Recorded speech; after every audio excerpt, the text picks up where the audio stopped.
3, 2, 1, rolling po. Ayan, meron tayong bisita today. GP at saka Chuchi.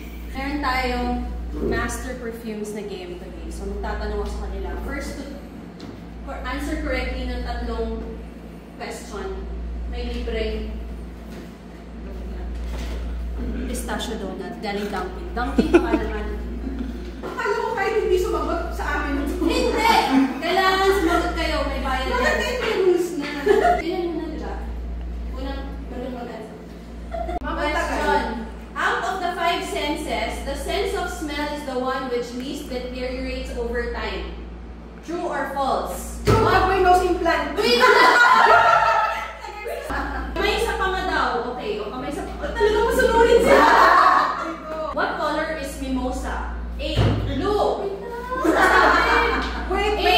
Blue. B. Pink. C. Yellow. 1, 2, 3, go! Yellow yung alak. Di ba yun? Hindi, ikaw yung nauna. Si Z. Yellow. Yellow. Cheating. Yellow. Yan yung one. Sige. Identify the brand of this fragrance bottle. Sa gitna. Oh, ano? Jean-Paul Gaultier. Ayun, tama yung pronunciation. Siyempre, One, hindi one, pa one. yan yung Last na, last na. Rhea, mamul ka. Wala ka pang boy. Nakikita ko lang. Kasi either way, bubuksan din naman daw yan. Alam mo ba, bago lang siya sa company. Kahapon lang siya nag-start. So, imagine mo, girl, trauma bonding. the European Industrial Revolution allowed perfumery to be enriched with such new notes as A. Base notes, B. Top notes, and C. Synthetic notes. 1, 2, 3, go! Parang galing na galing. Si Rhea nag-answer. Sige, ikaw mag-give natin sa kanya. A. Base notes, hindi. Tara, dali, steal! Panotes? Wala na pa. Synthetic? Synthetic is correct. Panalo ka na. Sa pa, Race to 3.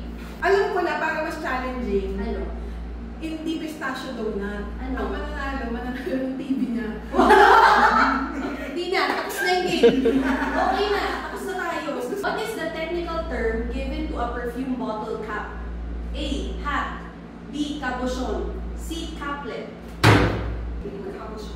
Sinerch ko rin yun kasi yung apelido ng ka-service ko dati, Capuchon. Ano meaning? Oo, Capuchon. Nakita Sabi mo yun, ko, no? Capuchon. Amoy anit siya. Amoy Metro Manila with